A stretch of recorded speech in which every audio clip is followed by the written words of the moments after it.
정말 진지하게 저를 쳐다보면서 이렇게 물어보는 겁니다. 선생님, 제가 정말로 고민이 있습니다. 진짜 저는 이걸 해결을 해야 되는데요. 뭐냐고 물어보니까, 선생님, 우리 남편이 대통령이 될 수 있나요?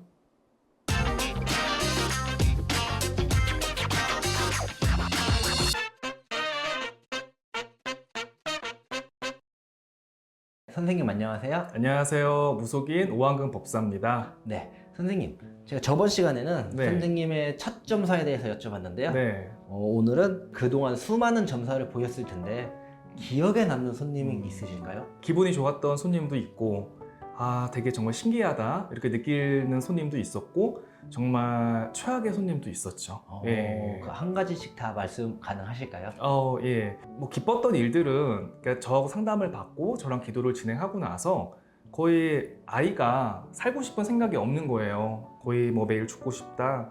심지어는 뭐 정신과에 가자고 해도 아이가 가지 않고 방 안에만 갇혀서 세상과 사람과 담을 쌓고 사는 그런 적이 있었거든요.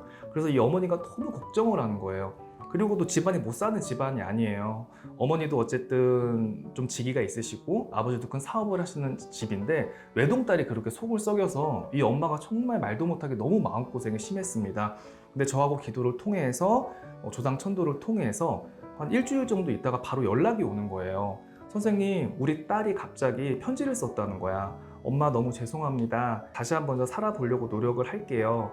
병원 치료도 받고 엄마 검정고시도 다시 보겠습니다. 이런 편지를 써서 줬다고 합니다. 그렇게 하고 나서 아이가 정신과도 안 가려고 했는데 정신과에 가서 적극적으로 치료도 받고요. 인간관계 때문에 고등학교를 졸업을 못했거든요. 친구들하고 왕따 이런 문제가 있어서. 근데 검정고시도 다시 도전을 해서 공부를 했었고, 그래서 결국에는 검정고시도 합격을 했고요. 지금은 대입을 또 준비를 하고 있습니다. 그래서 이런 소식을 받았을 때는 사실 기분이 굉장히 좋죠. 그리고 또 두 번째로는 최악의 손님도 있어요. 네. 정말 이거는 어떻게 이런 사람이 있을까? 이런 인성이 있을까? 왜 소위 우리들 말로 왜 진상 손님이라고 하죠? 네네. 근데 세월이 지나도요 잊혀지지 않는 그런 사람이 있습니다. 저를 찾아왔던 최악의 연예인이에요. 예, 이분은요. 연예인인가요? 예, 그래서 원래 이걸 제가 새로 콘텐츠를 하나 하려고 했는데 네. 시간이 없다 보니까 자꾸 미뤘어요. 근데 네. 오늘에서야 이게 또 이렇게 방송을 하게 되네요. 이분이 그 배우예요. 배우인데 그 남편이 좀 직위가 있습니다. 법조계 일을 하시는 분인데 저한테 어머니하고 상담을 이제 받으러 왔어요. 받으러 왔는데 법당에 들어오는 그 순간부터 사실은 제가 기분이 별로 안 좋았어요. 왜냐면은 어쨌든 남편이 명예가 있잖아요. 네. 근데 생년월일을 모르는 겁니다.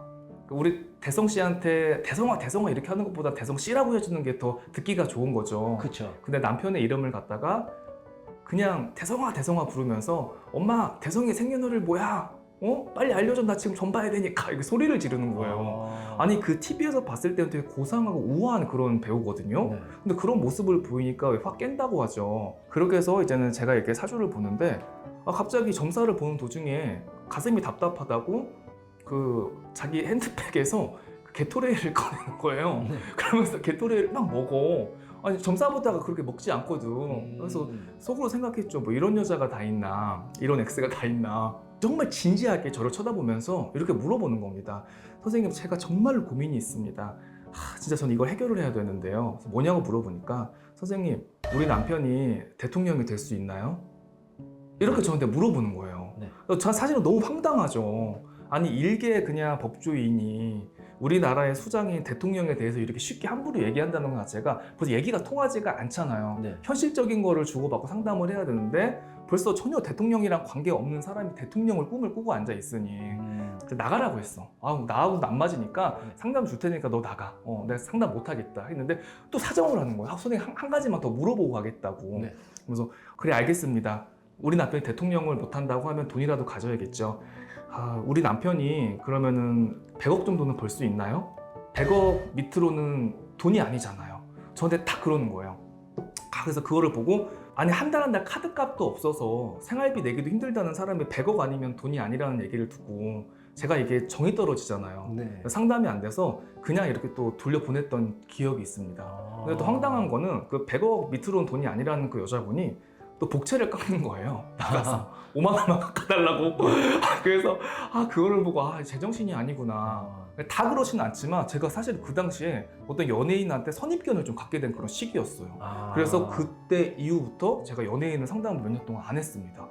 왜냐면 너무 놀란 거야. 네. 겉으로 드러나는 모습과 이런 속마음이 너무 다르니까 약간 방송에 좀 보여지는 모습. 맞아요. 회의감이 들더라고요. 그래서 몇 년 동안 제가 그때 연예인 상담을 못했던 적이 있습니다. 조금 이제 황당했던 그쵸. 손님. 네. 그 손님이 연예인일 줄은 몰랐는데 아주 네. 이쁜 여배우였습니다. 이렇게 상담을 하다 보면 이렇게 황당한 사람들도 사실은 많이 와요. 현실성에 떨어지는 사람들이죠. 너무 맹랑한. 예, 맞아요. 너무 허황된 그런 삶 속에 사는 그런 분들이 있는데 좀 안타까울 때가 많죠. 어차피 내가 복채를 내고 상담을 받으러 왔는데 현실적으로 조금이라도 개선될 수 있는 방법을 상담을 받고 가면 좋잖아요. 말도 안 되는 거에 대해서 그렇게 질문을 하고 가는 경우에는 저도 좀 마음이 안 좋을 때가 많죠. 예. 알겠습니다. 오늘도 선생님에 대해서 한 가지 더 알아가는 시간이었습니다. 네, 선생님 오늘도 답변 잘 듣고 가겠습니다. 네, 감사합니다.